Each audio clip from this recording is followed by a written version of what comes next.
चला, विधेयक मांडण्यात आले. आज हे दिसायला साधं बिग असलं तरी अनेकांना अडचणी निर्माण होणार आहे. खरं तर 2005 मध्ये या संदर्भातला कायदा करताना आपल्यासमोरची भूमिका काय होती की जे कर्मचारी काम करतात, जे अधिकारी काम करतात, यांना कधीही कोणत्याही क्षणी कोणीही ट्रान्सफर करू नये मनात येईल त्यांची ही सोय गैरसोय बघितली पाहिजे. खरं तर 1997 मध्ये या संदर्भात नियमावली केली, पण नियम केल्यानंतर असं लक्षात आलं की एखाद्या अधिकाऱ्याच्या मनात आला हा चांगला शर्ट घालून नाही आला तरी ट्रान्सफर करून टाकायची. म्हणून अध्यक्ष महाराज 97 नंतर आपण 2 विषयावर महत्त्वाचा कायदा केला, तो 2005 मध्ये. एक ज्याच्यामध्ये बदलीचं विनियमन केलं आणि दुसरं नसती निपटारा, हे 2 विषय केले. आज मंत्री महोदय ज्या गोष्टीसाठी आले आहे ती त्यामध्ये साधारणतः एप्रिल मे मध्येच बदली करण्याची तरतूद आहे.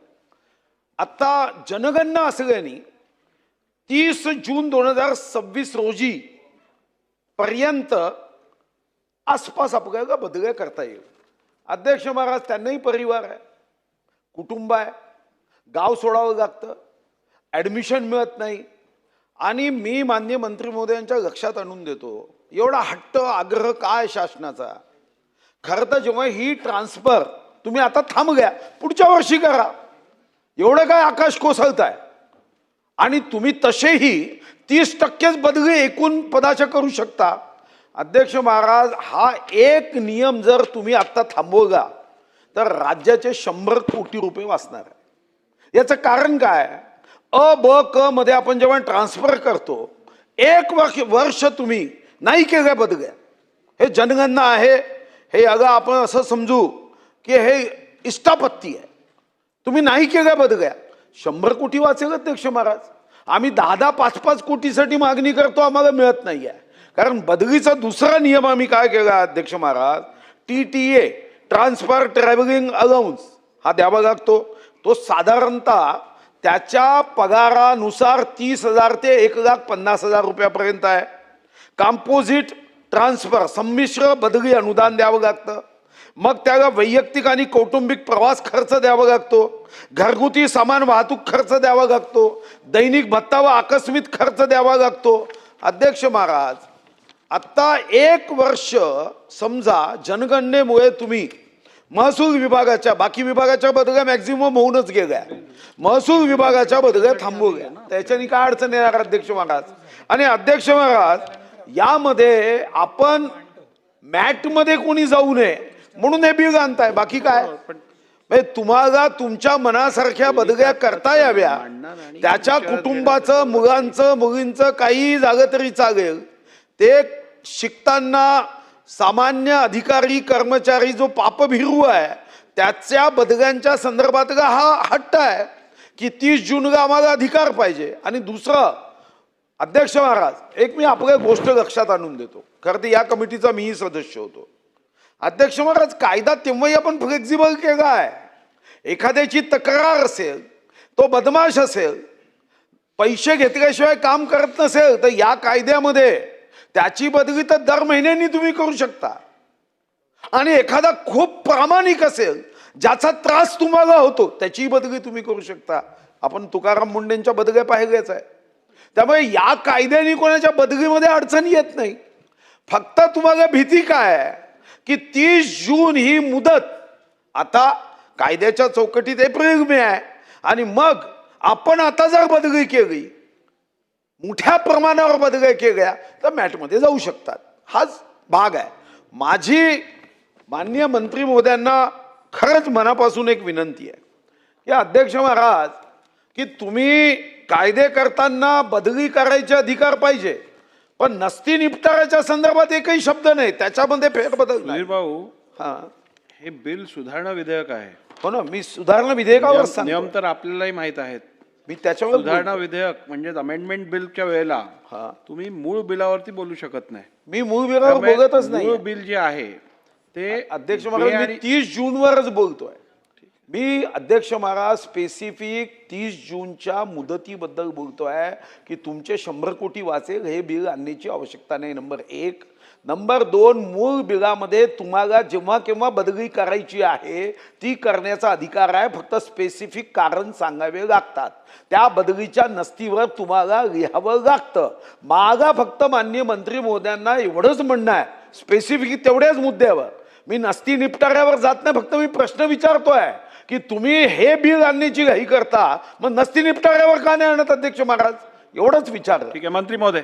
नाही अध्यक्ष महाराज, पुढचं ती उद्या. म्हणून माझी मंत्री महोदयांना विनंती आहे की हे ठीक आहे की तुम्ही घाईघाईनी किंवा काहीतरी तर्क देऊन हे बिल मंजूर कराल, पण कारण नसताना ज्यांच्या ट्रान्सफर तुम्ही आता कराल त्यांच्या मुलांच्या बद्दुआ घेतल्याशिवाय राहणार नाही. आणि म्हणून माझी विनंती आहे, खरं तर आशिष शेलारजी हे महाराष्ट्राचं नेतृत्व करण्याची क्षमता असणारा एक उत्तम नेता आहे. अध्यक्ष महाराज समंजस, प्रचंड ग्रहणशक्ती असणारा, मैत्री निभवणारा, संवेदनशील आणि बुद्धिमान नेते आहे. त्यांच्या हातून अशी चूक घडू नये असा माझा आग्रह आहे. कदाचित त्यांना सांगितलेलं ते काम नीटपणे करतात, त्यामुळे नीट करतील ते, की आता ते म्हणतील की काहीतरी कारणं सांगतील. पण मी पुन्हा सांगतोय की 30 जूनची मर्यादा ही वाढवण्याची आवश्यकता नाही. जनगणना कर्मचारी म्हणून ते काम जनगणनेमध्ये करताय आणि तुम्हाला एखाद्याला स्पेसिफिक ट्रान्सफर करायची असेल तर करता येते. सामूहिक ट्रान्सफर करून त्यापेक्षा 100 कोटी जे वाचतील त्यापैकी 10% आमच्या मतदारसंघात विकासासाठी द्या. पैसे नाही असं एकीकडे म्हणतो आणि दुसरीकडे बदल्यांवर 100 कोटी रुपये आपण TTA खर्च करतो आहे, कारण यामध्ये हे पैसे वाचवावे.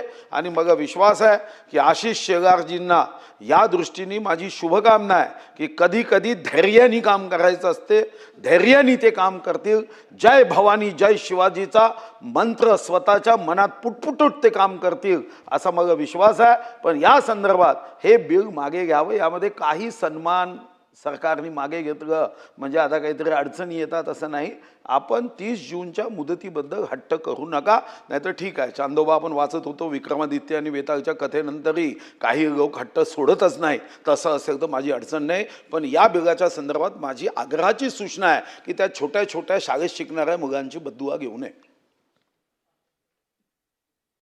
अध्यक्ष महोदय, सन्माननीय सदस्य, ज्येष्ठ सदस्य सुधीर भाऊ मुनगंटीवार यांनी आपली भूमिका आणि प्रश्न या ठिकाणी मांडले. सुधीर भाऊंना मी सांगू इच्छितो, आई भवानीची शपथ घेऊन सांगतो, परमपूज्य भारतरत्न डॉक्टर बाबासाहेब आंबेडकर यांना अभिवादन करून सांगतो आणि छत्रपती शिवाजी महाराजांनी दिलेल्या आदर्शावर चालण्याचा प्रण आपण सगळ्यांनी घेतलाय, ती भूमिका घेऊन सांगतो की कुठलंही या विधेयकामध्ये अट्टाहास, अडेल टप्पूपणा हा त्या बिलाचा भाग नाही. आणि सुधीर भाऊंनी माझं वर्णन इतकं चांगलं केलं, सत्यस्थितीचं वर्णन केल्यामुळे मलाही तुमच्या सत्यस्थिती आणि तुमच्या स्वभावाचं वर्णन करणं हे अभिप्रेत आहे. सदाचारी, सद्गुणी, वक्तशीर, उत्कृष्ट वक्ता, चारित्र्यवान, बुद्धिवंत अशा सुधीर भाऊ, तुम्ही सगळ्या मांडलेल्या तर्कावर मी एवढंच म्हणेन, विनोबा भावेंचं एक वाक्य आहे, कारण तो तुमच्या माझ्या संबंधाशी जोडलेला आहे, की जिथे जिव्हाळा लागतो तिकडे तर्काला स्थान नसतं. आणि त्यामुळे तुमचा माझा जिव्हाळा आहे, त्यामुळे जिव्हाळ्याच्या ठिकाणी तर्काला स्थान नाही, हे मी नाही विनोबा भावे म्हणाले. आणि त्यामुळे त्या अर्थाने मी या बिलाबद्दल एवढंच म्हणेन की बिल जे आहे हे खूप लिमिटेड स्कोप आहे याचा. माननीय सुधीर भाऊंनी जे मांडलेले मुद्दे बरोबर आहेत, मी त्याला काही काउंटर करण्यापेक्षा त्याची स्पष्टता देण्याची भूमिका जास्ती मांडतोय. अध्यक्ष महोदय, बिल काय आहे तर जे सुधीर भाऊ म्हणाले ते खरं आहे की आपल्याकडे महाराष्ट्र शासकीय कर्मचाऱ्यांच्या बदल्यांचे विनियमन आणि शासकीय कर्तव्य पार पाडताना होणाऱ्या विलंबास प्रतिबंध अधिनियम 2005 हा आपण अधिनियमच यासाठी केला की वेळोवेळी आणि अवेळी बदल्या होऊ नये. कारण वेळोवेळी बदल्या झाल्या तरी प्रशासकीय कामावर अडचणी असतात, अवेळी बदल्या झाल्या तरी प्रशासकीय कामावर अडचणी असते आणि एकंदरीत प्रशासन म्हणजे राज्याच्या कारभारावर त्याचा प्रतिप्रश्न निर्माण होतो. हे अधिनियम 12 मे 2006ला अधिसूचित करण्यात आला आणि त्यामध्ये विविध कलम आहेत. आता ती सगळी मी वाचत नाही, पण कलम 4 पोटकलम 4 मध्ये आपण एक त्यातला पोटकलम असं म्हटलं की शासकीय कर्मचाऱ्यांच्या बदल्या सामान्यपणे वर्षातून केवळ एकदाच एप्रिल व मे महिन्यात करण्यात येतील. आता 8 तास असता तर हा कायद्यातला बदल कायमस्वरूपी किंवा सुटा आपण केला असता, पण सुधीर भाऊ आपण असं केलेलं नाही.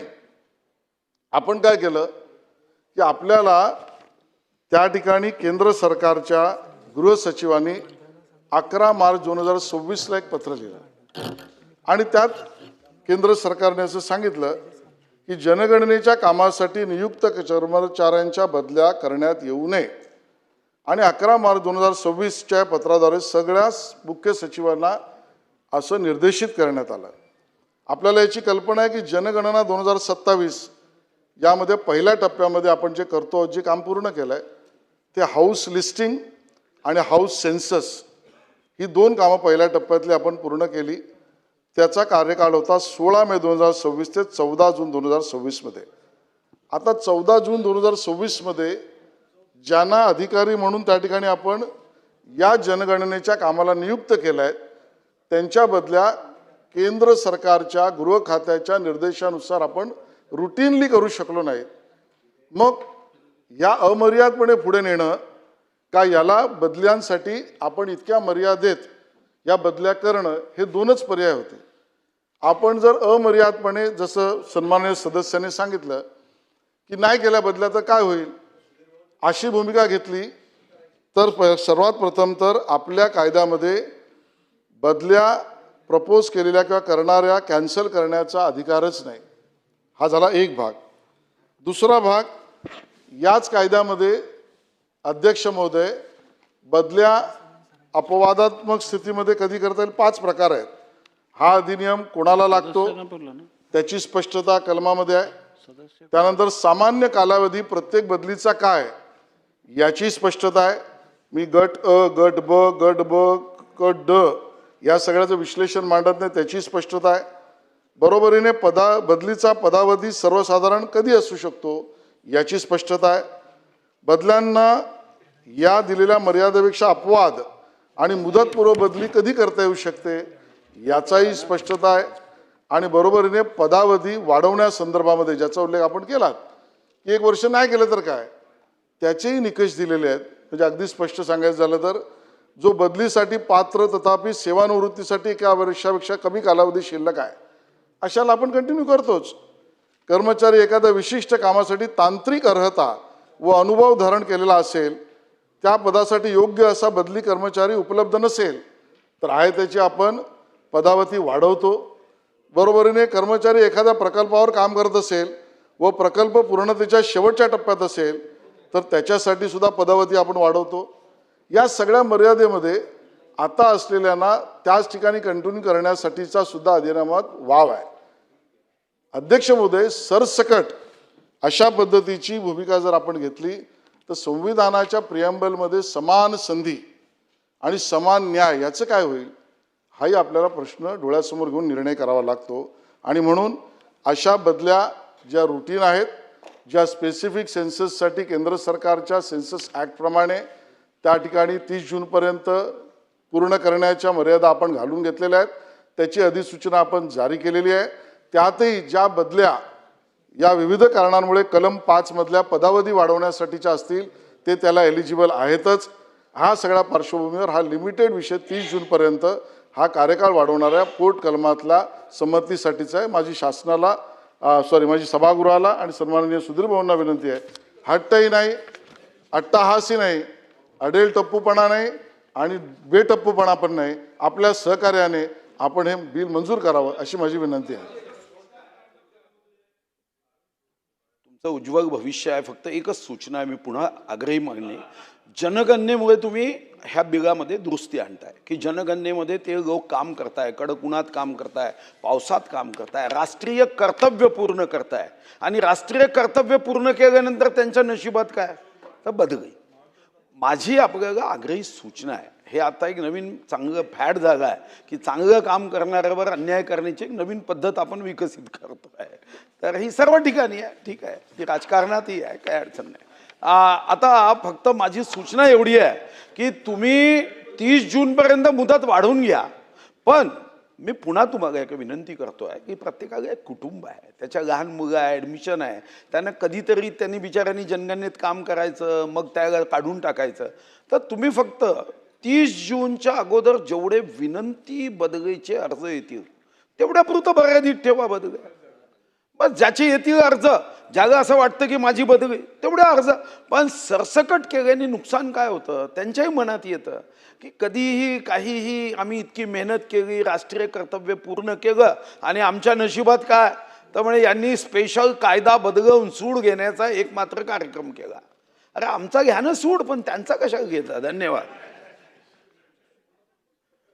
चला मंत्री सुधीर भाऊ, माननीय सदस्य सुधीर भाऊ यांनी जी भूमिका मांडली त्यांच्या भावनेशी मी सहमत आहे आणि मी या मताशी सहमत आहे की सूड कोणीच कोणाचं घेता कामा नये. तुमचा सूड जो घेईल अशा अजून माणूस या महाराष्ट्रात जन्माला यायचा आहे, त्यामुळे आपल्याला सूड घेण्याचा विषयच नाही आहे. मुद्दा राहिला आपल्या विनंती अर्जाच्या विषयामध्ये. मी जसं सांगितलं, आपला जो अधिनियम आहे तो स्पष्ट आहे आणि या अधिनियमामध्ये विनंती अर्जावर बदली रोखणं किंवा बदली करणं किंवा अपेक्षित ठिकाणी बदली मागणं अशा स्वरूपाच्या अधिनियमामधलं कुठलंही प्रावधान नाही. त्यामुळे तशा पद्धतीचा विनंती अर्जाच्या आधारावर बदली थांबवणं किंवा बदली करून घेणं अशा पद्धतीची नवीन पायंडा पडेल. एक. आणि दोन, बदल्या या ज्या सगळ्या ते वाईटच होणारं तसं कुठे आहे. 30 जूनपर्यंत वाईट आणि चांगला असा बदलीचा भाग नसतो, पण तरी सर्वसाधारणतः यात बदली होणारा एखादा आपला कर्मचारी हा त्याला अपेक्षित असलेल्या ठिकाणी जाऊ सुद्धा शकतो. त्याला जिथे काम केलं पाहिजे, त्याची गुणवत्ता दाखवली पाहिजे अशा ठिकाणी जाऊ शकतो. तर बदली म्हणजे शिक्षाच आहे असं मानून प्रमेयाच्या आधारावर आपण हा निर्णय करणं थोडं अन्यायकारक होईल. त्यामुळे सदर प्रस्ताव जो आहे या बदल्यांच्या कायद्याच्या असलेल्या पोटकलमातल्या बदलाचा तो आपण मान्य करावा अशी मी सभागृहाला विनंती करतो. चला प्रभारी मंत्री बोला. विधेयक मांडण्यात आले. महोदय, विधान परिषदेने संमत केलेले 2026चे विधान परिषद विधेयक क्रमांक 9 महाराष्ट्र शासकीय कर्मचाऱ्यांच्या बदल्यांचे विनियमन आणि शासकीय कर्तव्य पार पाडताना होणाऱ्या विलंबास प्रतिबंध विधेयक 2026 विचारात घ्यावे असे मी आपल्या अनुमतीने प्रस्ताव मांडतो. प्रस्ताव असा आहे की विधान परिषदेने संमत केलेले सन 2026चे विधान परिषद विधेयक क्रमांक 9 महाराष्ट्र